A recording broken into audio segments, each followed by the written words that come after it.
talk about Legends of Neverland overall guides. I made a similar guide video before, but there have been many new updates. Things have changed with the new meta, so I had to make an updated guide for all the new players. And this is a short guide, not a huge explanation type guide, like very short. So first of all, what is meta? When you are playing a game, especially MMORPG or gacha games, so you should know the definition of meta. Meta means something that is trending and the best for the current time, like currently higher damage ceiling or currently best performing meta. And in many terms, like not every time it's calculated by raw damage. So anyways, also it's not necessary that today's meta will be a part of tomorrow's meta. Meta can turn today's weak fairy class element stats into tomorrow's high value choices. So basically it's all about a pair fairy or pair class, like supportive. For an example, water is currently a meta echo, so a class like gladiator or priest is currently a meta class. But in this game, meta only exists for PvP. So if you want to make a meta free team, you can close your eyes and grab some strong fire fairies. Mostly one fairy should be must have, and her name is Winter Cherry. Like, she applies flame amplification, which is really important for fire teams, and others are your choices. And use the echo with the ninja plus craftsman class combo. So ninja plus craftsman is also a recent meta combination, which is likely to stay in meta for a long time, if not a huge update here. So anyways, it will always remain the standard unchanged meta team. The fire is generally a standard unchanged meta team for a long time, but we all know, whether free to play or you're if pay to win, everyone wants top ranking in PvP. So ultimately you will look for PvP build at the end game, because there is no much entertainment except the events, limited time events or collaborations or etc. Alright, so here I'm not giving a beginner's guide, but the first thing you want to do is link your account with the game. For an example, Arc game, maybe Google or maybe Facebook or whatever you choose to link with. Then join the social media such as Discord server or Instagram or Facebook in order to collect redemption codes and updates. So this is very basic actually, like you should always join their social media to be updated, and those redeem codes sometimes are really useful lifesavers. Here are some pro tips. So here are some meta tips, like you should follow these tips. So first of all, always use newly released class. For what? Like what should I use the newly released class? It's not you're not always going to use the class. For an example, if you're running water, you should always go for gladiator plus priest, or if you're running something like HP steel plus crit build, then you should always go for a lancer. So always not the meta class, but meta class have significant advantages. For an example, the current meta class is ninja, and it gives a lot of CP stats and basic stats. Alright, so number 2, make sure to pull at least one copy of every new season fairy. Definitely pull every collab reruns. So why you should pull the fairies? Because whenever they get a banner rerun, their mission, their upgrade mission also returns, and you by default get the mission rewards, like the elemental seeds, elemental cards and enhancement materials. Also, when you pull the fairy at this season events, you get a bonus and points in ranking. So it's really important to pull them, even if you pull 1 star. Number 3, don't go for holy fairies unless you're a crazy spender. I don't think I have to explain this, because I've already told you, I've already pulled this topic many times in my other videos. So yeah. Number 4, always pay attention to Talon's Discord server. They often release redemption codes for free rewards. So this is what I explained before. like join their social media for regular update. So number 5, for a long term, find a long term companion to get married for benefit. So don't hesitate to marry someone, like you will get a tons of rewards like golden gacha coins, title mounts, and many things. Number 6, save event materials like tickets or gacha coins until you have enough to collect a guaranteed bonus for the event. So this is very applicable, like in this game if you go blindly and spend everything, you will not get the most valuable rewards. You should save the coins and tickets for the guaranteed ones. Number 7, seeds and cards for meta fairies. So save the seeds and the elemental cards for your main element fairies. It's not like you're going to pull on any other fairies you like for an example, you're a fire user, you will always save your seeds to max out your elements meta fairy. You want to go for a wind fairy. So yeah, that's it.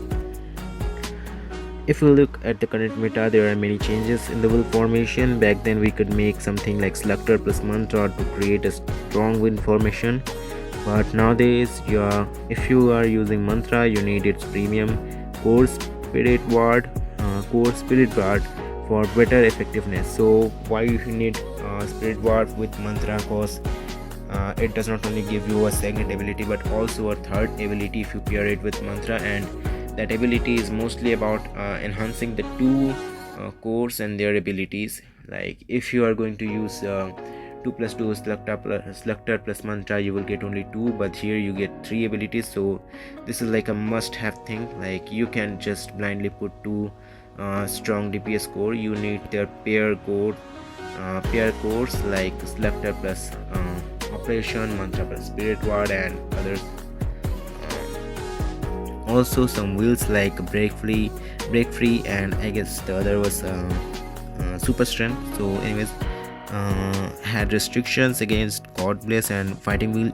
It was like if you use God Bless core and you pair break free will with this core formation, your will's effect won't trigger. So you need to put some other cores in the formation to make it effective, but nowadays the restriction is completely removed, so you can pair the wheels with any other cores, like even with God Bless and Fighting Wheels. So it made my old cards completely useless. Not completely useless, but that's the information I should provide you in the video. But on the other hand, the game system is very simple and clean now. So when you clear the restrictions and give the pair cores, like it's just like saying that you don't need to put Mantra or Slugter or something like this. I providing you the cores, so you put them with the pair cores only. Like it's a straight line. You don't have many choices or many experiments to do to identify which core goes better with mine. So anyways, some more information about the game's mechanics. So these are some raw information I collected. So anyways, let's look into it. First of all, crit hits bypass enemies block check. Block also slightly counters enemies crit hits. So I don't know how much of this is true. Like I never calculate this myself, but the official Talon server, I asked people and they told me this is a thing, and then I searched it myself and I found many official websites or even Google, or I watch other YouTube guides or many researches. Then I come to the conclusion that this is a thing it's information that we don't get in the official Talon server. Official Talon game information. So anyways, you should remember this. Number 2, slumber, stun, and immobilization. What are these effects? These are some effects that have a different name, but ultimately their main job is to restrict enemies' movement for a set amount of time, and you can deal damage in this time. Number 3, taunt. So this is you can say tankers thing. Like if you use taunt to the enemy, it forces the enemy to specifically attack you, so your allies can fight the enemy in the meantime. Number 4, AoE damage. AoE damage is area of effect, like inflict wide area damage and hit multiple targets. This is very important. Also, there is a damage called TOT, and it's really important DPS for raw damage ceiling. Number 5, block ignore is a low budget version of break. So what block ignore does and what break does. This is a very important concept here. So what break rate is something that offset the block rate directly, like block never trigger, while the block ignore is something that does not offset the block rate, but the block, like, it always triggers, but the damage reduction from the block is countered by the block damage reduction. Like, you need 100% block damage reduction is countered by block ignore. So for an example, the default block damage reduction is 50%, and you need 100% block ignore to counter the block damage reduction, the default block damage reduction. And then the excessive block damage reduction stat, you need excessive block ignore stat, like 100 block ignore plus the amount of block damage reduction enemy have. So that's the equation. Number 6, crit and block are high price, high reward stats. So I normally recommend having around 100 block rate regardless of whether you are a PvP or PvE main, because block is user stat only until you can manage around 250, because standard break rate is around 150 to 200. So first of all, nothing is useless in this game. I just wrote it like, I don't know what I was thinking. So crit rate is really expensive stat. Why? Because crit is something that has a very low trigger rate in PvP, and also it's really countered by tenacity and block rate both. So yeah, you can say it probably never trigger in a battle, but whenever it triggers, it gives you a default 150% damage buff, which is really enough to one hit knock out any enemy. Also, if you are working on crit, you can just overlook the other stat. You need damage increase, and most importantly, you need additional crit damage bonus to make it even more effective. For an example, my current PvE build has 120% crit damage, which is over the 150% of default damage, in total 270%, I guess. So this is really a great, you can say, a lot of effort needed. And if you are going for PvP, crit is not really useful thing. You should go for break instead. And if you're going for both, like a hybrid, for maybe you are going for PvE but you need a PvE build as well, so you will definitely look for some block ignore, as a fire Aqua already provide 15% block ignore by default. Let's come to block stat. So what is block? It's just a crit rate for PvP in a defensive way. So block is something that by default cancels enemies 50% damage, like by default 50% damage reduction if you can trigger block every time, but it's really hard cause the block damage reduction is also a thing. Also, if you're going for block, you need a block recovery stat. Just like it, you have to go for most stats just to make one stat effective. And also, enemy's break rate is often too high for PvP, so block normally never triggers until you have a huge amount of block. And also, there's very few ways to give a temporary block buff. Like I only know the two things. Like, first of all, there is Vados, and number 2 is Godless equipment.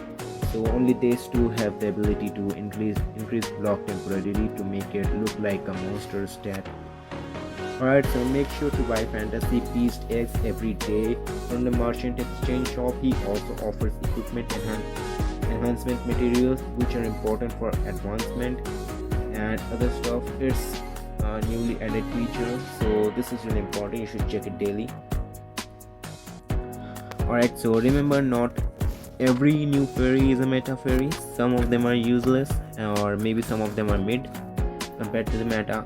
uh, that's why you should read their kit first, understand them, apply them, or take practical advices from the friends who actually use those fairies.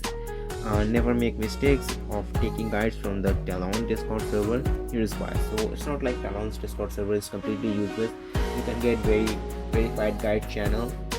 Look into the verified guide channel where you will get a lot of PDF or maybe Google Docs or videos.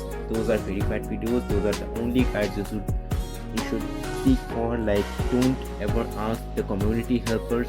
They don't know anything. And this is not the first time I'm witnessing this. Like, it happened before, many times it happened. What we are saying is monsters who have HP and attack, they don't have base defense. So basic defense is something that each and every mob and the player has. Only the NPCs don't possess this stat. Why? Because Talon's main mathematical mechanism is attack minus defense equals to damage to HP. According to their logic, the monster mob exists completely outside the game's mechanisms. If they don't have the game mechanism, they are existing outside the game. So before saying that, this community helper told me that the monsters only have HP bar. Then I started debating, and they came to a conclusion that they also possess attack stat, because monsters give you damage back.